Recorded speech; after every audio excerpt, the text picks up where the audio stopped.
क्या ऐसा पॉसिबल है कि एनएससी पे मैं अभी का अभी 22.9 पे खरीदूं और बीएससी पे उसको 22.93 पे बेच दूं? तो देखो, अगर ऐसा पॉसिबल होता तो ना मैं वीडियो बना रहा होता, ना आप देख रहे होते, हम दोनों जाके क्या कर रहे होते, आर्बिट्राज कर रहे होते। Hello everyone, welcome to ixamBee. My name is Prateek Taldar. By qualification I am a chartered accountant. बात करते हैं डेरिवेटिव्स की, जो कि आपके सेबी जनरल के फेज 2 के लिए काफी एक इंपॉर्टेंट टॉपिक हो सकता है। जब हम बात करते हैं डेरिवेटिव्स की तो हमको दो तरीके के ओपिनियन मिलते हैं। कुछ लोग बोलते हैं कि ये तो financial weapons of mass destruction है, यानी कि ये तो बिल्कुल पूरा सट्टा है। और कुछ लोग बोलते हैं कि ये रिस्क मैनेजमेंट के टूल्स हैं। इस वीडियो में हम बात करने वाले हैं कि इन दोनों में से कौन सी बात सही है। अभी कुछ दिन पहले ही न्यूज के अंदर आप लोगों ने देखा होगा कि सेबी चेयरमैन ने बताया कि 60,000 करोड़ का लॉस होता है एनुअली सिर्फ F&O ट्रेडिंग की वजह से इंडिया के अंदर। इतना बड़ा लॉस होने का रीजन ये कि कोविड के टाइम पे F&O के अंदर ट्रेडिंग वॉल्यूम्स बहुत तेजी से शूट होने लग गए। तो पिछले 3 साल के अंदर F&O सेगमेंट के अंदर जो वॉल्यूम्स आना चालू हो गए वो बहुत ही ज्यादा हो गए, और इसके अंदर एक बहुत बड़ा पार्ट रिटेल इन्वेस्टर्स का है। सेबी चेयरमैन ने हाईलाइट भी किया कि ये जो फंड्स जिनका नुकसान हुआ है 60,000 करोड़ का, ये किसी बेटर यूज के लिए लगाए जा सकते थे, जैसे कि इनिशियल पब्लिक ऑफर में, IPO में, या फिर वो इन्वेस्टर्स अपना पैसा म्यूचुअल फंड में ही अगर डाल देते तो भी वो फंड्स उनको एक डिसेंट सा रिटर्न दे देते, rather than putting your money into F&O trading for speculation and losing 60,000 crore rupees annually. तो यहाँ पे सेबी चेयरपर्सन का देख के ऐसा आपको लग रहा है क्या कि ये F&O ट्रेडिंग को डीमोटिवेट करना चाह रहे हैं और वो चाहते हैं कि इन्वेस्टर्स अपना पैसा किसी और असेट क्लास में डालें, F&O ट्रेडिंग में नहीं डालें? तो आगे जाके डिटेल में बात करेंगे इस बारे में भी। अच्छा, आपके डेरिवेटिव्स को ऐसे ही financial weapons of mass destruction नहीं बोला जाता। 2008 की जो फाइनेंशियल क्राइसिस आई थी उसके अंदर भी एक डेरिवेटिव यूज हुआ था जिसको हम बोलते हैं CDS, क्रेडिट डिफॉल्ट स्वैप। इसके बारे में आप और डिटेल में पढ़ सकते हैं। मेजरली यहाँ पे 4 तरह के डेरिवेटिव्स होते हैं: futures, options, forwards and swaps. Futures और फॉरवर्ड थोड़े मिलते जुलते होते हैं, ऑप्शंस और स्वैप्स बिल्कुल अलग कॉन्सेप्ट होता है। फ्यूचर बेसिकली आपका एक्सचेंज पे ट्रेड होता है, these are exchange traded funds. Forwards जो होता है वो ओवर द काउंटर होता है। अभी नाम से ही समझ में आ जाएगा, ओवर द काउंटर मतलब आप और मैं एक काउंटर पे बैठ के कस्टमाइज कर सकते हैं अपने कॉन्ट्रैक्ट को, उसको फॉरवर्ड कॉन्ट्रैक्ट बोलते हैं। फ्यूचर्स कॉन्ट्रैक्ट को आप कस्टमाइज नहीं कर सकते, ये स्टैंडर्डाइज्ड होते हैं क्योंकि ये एक्सचेंज पे ट्रेडेड होते हैं। अभी एक्सचेंज इतना खाली नहीं बैठा होता कि हर पर्सन के लिए अपने हिसाब से कस्टमाइजेशन कर देगा, तो एक स्टैंडर्डाइज्ड कॉन्ट्रैक्ट होता है। स्टैंडर्डाइज मतलब इनका लॉट साइज फिक्स होता है और बहुत सारी और भी डिटेल्स इसके अंदर फिक्स होती है, इसमें कोई ऑल्ट्रेशन परमिटेड नहीं होता है। फॉरवर्ड को आप अपने हिसाब से कस्टमाइज कर सकते हैं। बात करें ऑप्शंस की तो यहाँ 2 ऑप्शन होते हैं, call option and put option. इसके अंदर भी 2 क्राइटेरिया होते हैं कि आप ऑप्शन बायर हैं या आप ऑप्शन सेलर हैं। जनरली कॉल ऑप्शन बायर्स के लिए बोला जाता है कि इनने राइट टू बाय लिया है, मतलब कभी भी इनके पास एक स्पेसिफाइड प्राइस पे खरीदने का ऑप्शन है। पुट ऑप्शन बायर्स के लिए सिमिलरली बोला जाता है कि इनके पास राइट टू सेल है at a specified price. Price पहले ही डिसाइड हो चुकी है, उस प्राइस पे ये बेचने का राइट रखते हैं। फिर आते हैं स्वैप्स। स्वैप बिल्कुल सिंपल है, जैसा उसका नाम है। मान लो मैंने आपको बोला कि मैं आपको फिक्स्ड इंटरेस्ट पे करूंगा एक नोशनल अमाउंट पे, ऐसे ही कोई भी नोशनल अमाउंट ले लेते हैं, 1 CR ले लेते हैं, उस पे मैं आपको फिक्स्ड इंटरेस्ट रेट पे करूंगा और बदले में आप मुझे फ्लक्चुएटिंग इंटरेस्ट रेट पे करोगे। जो भी मार्केट के अंदर फ्लक्चुएट हो रहा होगा उस हिसाब से पे करोगे। तो एक टाइम पे आने के बाद पता चलेगा कि ये ट्रेड जो है ये आपके फेवर में जा रहा है या मेरे फेवर में जा रहा है, तो हम उस टाइम पे नेट सेटलमेंट कर लेंगे, उसको स्वैप बोलते हैं। ये 4 तरीके के आपके डेरिवेटिव इंस्ट्रूमेंट्स होते हैं जनरली। इनके अंदर भी फिर बहुत सारे क्लासिफिकेशंस होते हैं। डेरिवेटिव्स का मतलब एकदम सिंपल वर्ड्स में समझे तो ऐसी चीज जो अपनी वैल्यू किसी और से डिराइव करती है। से फॉर एग्जांपल निफ्टी फ्यूचर्स की बात करें तो अभी निफ्टी फ्यूचर्स का अपने आप में कोई एग्जिस्टेंस नहीं है, ये डिराइव करेगी वैल्यू अपनी निफ्टी इंडेक्स से। तो ये जो निफ्टी इंडेक्स है इसको हम बोलेंगे अंडरलाइंग असेट, निफ्टी फ्यूचर्स को हम बोलेंगे डेरिवेटिव्स। अभी बात करते हैं उन लोगों की जो डेरिवेटिव इंस्ट्रूमेंट्स को यूज करते हैं, उनको हम मार्केट पार्टिसिपेंट्स भी बोलते हैं। तो यहाँ पे जनरली 3 तरीके के लोग होते हैं जो डेरिवेटिव इंस्ट्रूमेंट्स को यूज करते हैं। सबसे पहला रिस्क मैनेजमेंट पर्पस के लिए, जो बड़े इन्वेस्टर्स होते हैं जिनकी मार्केट में ऑलरेडी बड़ी बड़ी पोजीशंस चल रही होती है, वो इसको यूज करते हैं रिस्क को मैनेज करने के लिए। से फॉर एग्जाम्पल मान लो एक बड़े इन्वेस्टर की गोल्ड के अंदर काफी बड़ी पोजीशन है, मान लो 100 CR की पोजीशन है गोल्ड के अंदर, 100 CR का गोल्ड उन्होंने बाय कर रखा है और उनकी ये एक्सपेक्टेशन है कि ये गोल्ड आने वाले टाइम में गिर जाएगा और 80 CR पे उनका गोल्ड का वैल्यू आ जाएगा।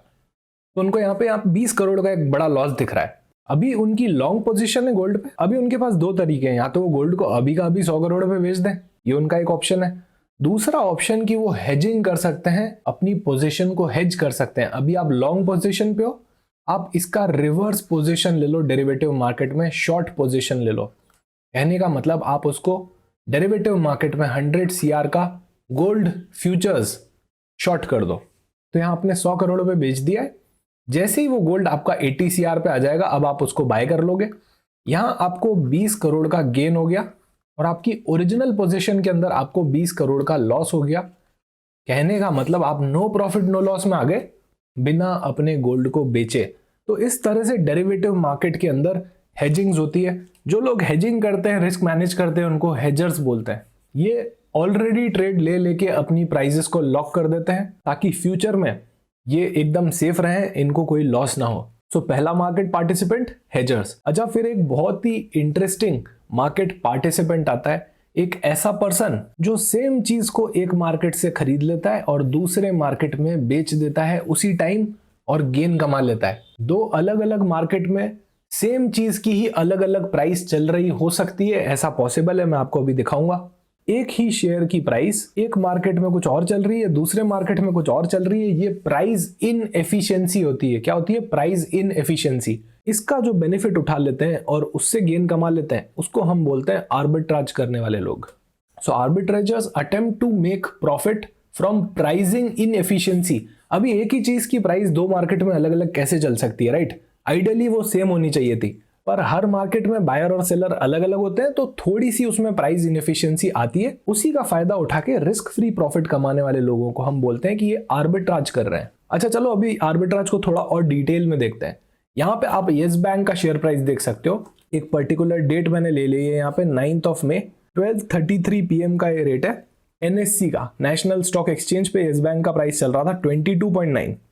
सिमिलरली उसी टाइम पे BSE के अंदर सेम डेट सेम टाइम आप देख सकते हैं, यहाँ पे 9 मई 12:33 PM हो रखा है। ये BSE के अंदर प्राइस चल रहा है, यहाँ पे प्राइस कुछ और चल रहा है, भले ही स्लाइट सा डिफरेंस है। NSE में चल रहा है 22.9, BSE में चल रहा है 22.93। ये और कुछ नहीं, slightly price inefficiency है। यार येस बैंक का स्टॉक तो सेम है दोनों जगह, तो फिर उसका प्राइस अलग अलग क्यों चल रहा है, राइट? इसी को बोलते हैं प्राइस इन एफिशिएंसी। दोनों एक्सचेंज अलग है, वहां के बायर और सेलर भी अलग है, तो प्राइस के अंदर स्लाइड सा वेरिएशन आता है। इसी वेरिएशन का फायदा उठा सकते हैं आर्बिट्राज वाले। देखो अल्टीमेटली बिजनेस होता क्या है, कोई चीज कम रेट पे खरीद के उसको ज्यादा रेट पे बेचना। तो अगर NSE में मुझे 22.9 रुपये में कोई चीज मिल रही है तो मैं यहाँ पे उसको बाय कर लेता हूँ और सेम टाइम सेम डेट पे ही उसको BSE पे सेल कर देता हूँ, तो यहाँ पे मैं 0.03 रुपीज का गेन कमाऊंगा हर शेयर पे। अच्छा, आप प्रैक्टिकली अभी के अभी जाके भी देख सकते हैं, आप कोई भी शेयर उठा लेंगे, आपको थोड़ी सी उसके अंदर प्राइस इनएफिशिएंसी BSE NSE पे दिख जाएगी। अभी बात करते हैं कि क्या ऐसा पॉसिबल है कि NSE पे मैं अभी का अभी 22.9 पे खरीदूं और BSE पे उसको 22.93 पे बेच दूं। तो देखो अगर ऐसा पॉसिबल होता तो ना मैं वीडियो बना रहा होता, ना आप देख रहे होते, हम दोनों जाके क्या कर रहे होते? आर्बिट्राज कर रहे होते। ऐसा इंट्राडे के अंदर BSE और NSE के अंदर पॉसिबल नहीं है। आपको यहाँ पे डिलीवरी लेनी पड़ेगी, फिर ही आप बेच सकते हो। हालांकि बहुत सारे मार्केट के अंदर आर्बिट्राज अलाउड होता है, BSE और NSE के अंदर आप इंट्राडे के अंदर ऐसा नहीं कर सकते। अच्छा, हम बोलते भी हैं कि आर्बिट्राज करने से प्राइस डिस्कवरी अच्छी होती है, मार्केट इनएफिशिएंसीज कम हो जाती है। ये वाला पॉइंट बहुत सारे स्टूडेंट्स को क्लियर नहीं होता है कि सर आर्बिट्राज करने की वजह से मार्केट की प्राइस डिस्कवरी कैसे बेटर होती है, प्राइस इनएफिशिएंसी कैसे खत्म होती है। तो आ जाओ उस बात को भी समझ लेते हैं। अभी ये मार्केट के अंदर प्राइस इनएफिशिएंट है, यहाँ पे कुछ प्राइस अलग चल रही है, BSE पे कुछ अलग चल रही है। जैसे ही आर्बिट्राज करने वाले लोग एंटर करेंगे, वो यहाँ पे बाय करना चालू कर देंगे, राइट? और BSE पे वो सेल करना चालू कर देंगे, क्योंकि इसके अंदर, इन दोनों के अंदर 0.03 का प्राइस गैप है। अभी जैसे ही लोग यहाँ पे बाय करना चालू करेंगे तो NSE पे येस बैंक की डिमांड बढ़ेगी, डिमांड बढ़ते ही उसकी प्राइस भी थोड़ी थोड़ी बढ़ना चालू हो जाएगी, राइट? BSE पे वो साइमल्टेनियसली सेल करना चालू कर देंगे, तो यहाँ पे सेलिंग का प्रेशर आएगा, प्राइस भी आपकी थोड़ी थोड़ी गिरने लग जाएगी। तो अल्टीमेटली ये दोनों अपना एक इक्विलिब्रियम स्ट्राइक कर लेंगे। इसीलिए हम बोलते हैं कि आर्बिट्राज जो करने वाले लोग होते हैं वो प्राइस इनएफिशिएंसीज को कम कर देते हैं। अभी अगर आर्बिट्राज करने वाले नहीं होते तो डिफरेंस और बहुत बड़ा चल रहा होता। ये था कॉन्सेप्ट आर्बिट्राज का। अभी बात करते हैं उसी न्यूज से रिलेटेड जो जिसके बारे में सेबी चेयरपर्सन बात कर रही थी। तीसरी और सबसे खतरनाक कैटेगरी, स्पेक्यूलेटर्स। स्पेक्यूलेटर्स ऐसे लोग होते हैं जिनको हेजिंग से और रिस्क फ्री प्रॉफिट से कोई मतलब नहीं होता। ये बहुत ही हाई रिस्क लेते हैं ताकि ये सब्सटैंशियल गेन कमा पाए। Basically this category are the real risk taker. इसी को हम बेटिंग बोलते हैं, सट्टेबाजी बोलते हैं स्टॉक मार्केट में, वो स्पेक्यूलेटर होते हैं। तो जो इस तरह की न्यूज होती है 60,000 करोड़ का लॉस हो गया F&O ट्रेडिंग में एंड ऑल, ये आपकी मेजरली ड्रिवन होती है स्पेक्यूलेटर्स से। अच्छा, यहाँ पे क्या सेबी को कोई प्रॉब्लम है कि स्पेक्यूलेट करना गलत है? तो फिर वो स्पेक्यूलेशन को ही बंद कर देना, टफ मेजर्स लेने की क्या जरूरत है? तो देखो, उनको स्पेक्यूलेशन से कोई भी दिक्कत नहीं है। हर इन्वेस्टर अलग होता है, उसका रिस्क एपेटाइट अलग होता है, उसकी रिस्क लेने की कैपेसिटी, राइट, उसका माइंडसेट, सब कुछ अलग होता है। सेबी को दिक्कत तब आती है जब कोई बेचारा रिटेल इन्वेस्टर बहुत ही मेहनत से पैसा कमाता है और उसके बाद ग्रीड में आके स्पेक्यूलेशन करने लग जाता है, राइट। अगर आज एक कोई बहुत बड़ा इन्वेस्टर है, उसके पास बहुत सारी कैपिटल है, तो वो थोड़ा बहुत अमाउंट का स्पेक्यूलेशन कर सकता है, दैट्स कंप्लीटली फेयर। पर अगर कोई एक रिटेल इन्वेस्टर यूट्यूब पे थोड़े बहुत वीडियोस देख के and all directly F&O trading के अंदर आ जाता है कि मैं तो आज क्विक गेन्स कमा लूंगा, उस चीज से उसको बहुत बड़ा नुकसान होता है। वो सेबी टॉलरेट नहीं करना चाहता है। इसीलिए एक कंसल्टेशन पेपर बनाया गया है, एक ड्राफ्ट बनाया गया है सेबी ने। 30 जुलाई को ये सेबी की वेबसाइट पे पब्लिश हुआ था। तो this is all about measures to strengthen index derivative framework for increased investor protection and market stability. आप लोगों में से भी काफी सारे लोग ट्रेड करते होंगे, राइट। तो इंडेक्स फ्यूचर्स एंड ऑप्शंस के अंदर ट्रेडिंग एकदम सब्सटैंशियली बढ़ गई। कंसल्टेशन पेपर में ये भी बताया कि डेरिवेटिव मार्केट का जो टर्नओवर है इंडिया का, उसके अंदर बहुत ही सिग्निफिकेंट इंक्रीज आया है as compare to the cash market turnover. Cash market का टर्नओवर तो बड़ा कम रह गया और डेरिवेटिव का बढ़े जा रहा है। रिपोर्ट्स ये भी सजेस्ट करती है कि Indian market account for 30 to 50% of the global exchange traded derivative trades. पूरी दुनिया में जो एक्सचेंज ट्रेड हो रहे हैं डेरिवेटिव्स के, इंडिया अकेला ही उसका 30 to 50% शेयर लेके आ रहा है। और पोस्ट कोविड रिटेल इन्वेस्टर्स से बहुत सारा पैसा इसके अंदर और एक्टिव पार्टिसिपेशन आ रहा है। इसी चीज को लेके सेबी काफी कंसर्न था। तो कुछ नई रिक्वायरमेंट्स यहाँ पे आई है। वैसे तो 6-7 पॉइंट्स हैं आपके उस कंसल्टेशन पेपर में, यहाँ पे मैं 2 डिस्कस करने वाला हूँ। मिनिमम कॉन्ट्रैक्ट साइज की बात करिए कि मिनिमम कॉन्ट्रैक्ट साइज ही बढ़ा दो। अभी क्या होता है ना, एक एवरेज अमाउंट से कोई भी इन्वेस्टर आ जाता है मार्केट के अंदर ट्रेड करने के लिए, राइट। सेबी चाहता है कि वो अमाउंट ही एटलीस्ट इतना डिसेंट हो, थोड़ा सा हाई लेवल पे हो, ताकि हर कोई रिटेल इन्वेस्टर क्विक गेन कमाने के चक्कर में एंटर ही ना कर पाए। तो एग्जिस्टिंग जो आपका लॉट साइज चल रहा है 5 से 10 लाख का, जो इनिशियली 2015 में सेट हुआ था, उसको प्रपोज कर दिया है 20 to 30 lakhs पे। मतलब 3-4x तो आपका इनिशियल कॉन्ट्रैक्ट साइज ही बढ़ा दिया गया है, ताकि कोई छोटा इन्वेस्टर अपने पैसे ना गवा दे F&O में आके बिना नॉलेज के।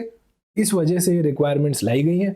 Increase in margin near contract expiry. F&O के अंदर एक बहुत ही शानदार कॉन्सेप्ट होता है एक्सपायरी का, जो इंश्योरेंस के अंदर भी होता है। तो कॉन्ट्रैक्ट की जो एक्सपायरी डेट होती है, उसी के आसपास बहुत बड़े बड़े फ्लक्चुएशंस आते हैं डेरिवेटिव कॉन्ट्रैक्ट्स के अंदर। पहले यहाँ पे कोई एडिशनल मार्जिन की रिक्वायरमेंट नहीं थी एक्सपायरी डे के 2 दिन पहले। प्रपोज्ड फ्रेमवर्क के अंदर एक एक्सट्रीम लॉस मार्जिन का कॉन्सेप्ट लेके आए हैं, ELM का। इसके अंदर आपको एक्सपायरी डे के यहाँ पे आपका मार्जिन एडिशनल बढ़ाना पड़ेगा। इन मेजर्स से आपके रिटेल इन्वेस्टर्स का पार्टिसिपेशन थोड़ा कम हो जाएगा, जो कि सेबी ने एक बहुत ही बढ़िया स्टेप लिया है। यहाँ पे 300 इंपॉर्टेंट MCQs के अंदर हमने डेरिवेटिव से रिलेटेड भी बहुत सारे क्वेश्चंस डिस्कस किए थे। आप वहां पे जाके इन क्वेश्चंस को प्रैक्टिस कर सकते हैं। अच्छा, स्ट्राइक प्राइस क्या होता है, एक्सरसाइज प्राइस क्या होता है, premium, call option, put option, futures और फॉरवर्ड के अंदर डिफरेंस, ये सारी चीजें आपके एग्जाम के लिए बहुत बहुत इंपॉर्टेंट है। This is an important chapter for your examination purpose. And I would like to highlight कि फेज 2 के लिए एक स्पेशल बैच चालू होने वाला है 6 अगस्त 2024 से। लाइव क्लास प्लान और स्टडी प्लान दोनों ही आपका डिस्क्रिप्शन के अंदर आपको मिल जाएंगे, तो you can check out our course. Thank you so much for watching this video. Join IXAMB and prepare 50% faster.